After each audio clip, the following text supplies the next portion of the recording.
world's largest great white shark might actually be a cannibal. No, it wasn't the Kraken. It wasn't the mighty Godzilla. It wasn't even an orca whale that was in a fit of rage. Scientists had been baffled by a weird species that had struck and devoured a 9-foot great white shark. But it turned out to be a super predator that even apex predators like the great white shark dreaded. What was it then? According to the researchers who had investigated the puzzling case, it was reportedly a colossal cannibal great white shark. The original YouTube clip that was uploaded was from the Australian Broadcasting Corporation documentary The Hunt for the Ocean's Megapredator, as it had been discovered. It appears that the Smithsonian Channel revised it and turned it into a different documentary titled Hunt for the Super Predator. The documentary tells the story of the attempt made by scientists to catalog Australia's great white sharks and the hunt for the executioner of a 9-foot great white that had been tagged with a monitoring device just 4 months previously and kept track of its whereabouts, depth, and temperature. The scientists were perplexed by the information found within the shark's black box when they discovered it on a beach. Everything pointed to the 9-foot great white being consumed by something enormous. But what could have possibly acted in such a way? Eventually, they were able to identify the enigmatic executioner, but it took more research into the larger migrating great whites that entered the area where the 9-footer was executed. The researchers assert that all of the tracking details from the missing shark were supported by their most recent research findings.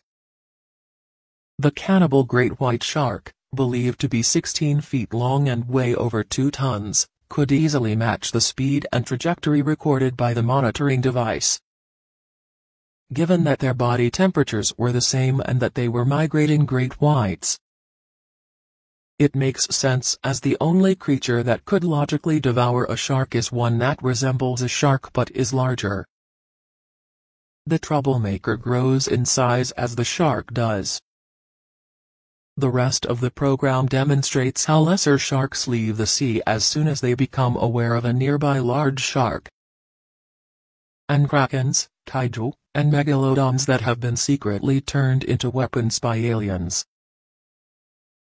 The program put out possibilities as to how it might have been struck down, which would explain why a larger shark would consume a smaller shark. That could have been a territorial dispute. A hunger-related situation might possibly occur. It eventually came to the conclusion that big sharks devour little sharks, which is the theory that makes the most sense. The incredibly uncommon photos were taken as part of a series looking at reports of predators feeding on other predators in the wild. Captivating footage depicts a 12-foot-long great white shark consuming fishing bait close to a boat when it is being taken down by a much larger opponent. The smaller shark suffered a big bite wound in the center of its body and 2 other serious wounds as a result of the vicious incident.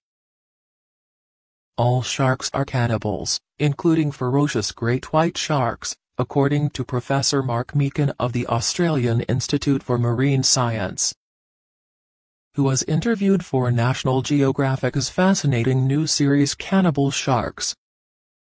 He even remarked on how massive this shark was. Even though it is 12 feet long, the magnitude of its bite is really enormous. You have to have a tremendous amount of strength to bite off a piece of another shark like that. You also need to be rather large. The Gold Coast region of Australia is reportedly seeing an increase in the number of mangled carcasses being taken from the water. Some people have been bit so badly that all that is left are their heads. Unbelievable new research reveals that sharks have been eating one another for thousands of years. The prehistoric Orthocanthus, a shark that swam the waters 300 million years ago, left behind fossilized feces, which scientists examined and discovered contained baby shark teeth. That indicates that these sharks were cannibal sharks 300 million years ago, according to Professor Meakin. A crucial characteristic is a shark-on-shark predation. According to some, cannibalism starts in the womb. With their enormous livers, great white sharks store energy in the form of oil. According to research by Stanford University's Barbara Block and her team, the oil also aids with buoyancy. When alternative desirable prey is available and the sharks are not starving, there is no incentive for an adult great white to overeat or engage in cannibalism. This is because too much weight would weigh the sharks down. Great whites are actually rather selective when they scavenge on whale carcasses. The fluke of the whale is the section of the whale that adult great white sharks prefer to consume, leaving the lower quality parts for smaller, younger sharks, according to research. These are apex predators for a reason. It's not just one rogue shark going after other sharks or even one species of shark striking other sharks, it's a swarm of sharks turning on each other.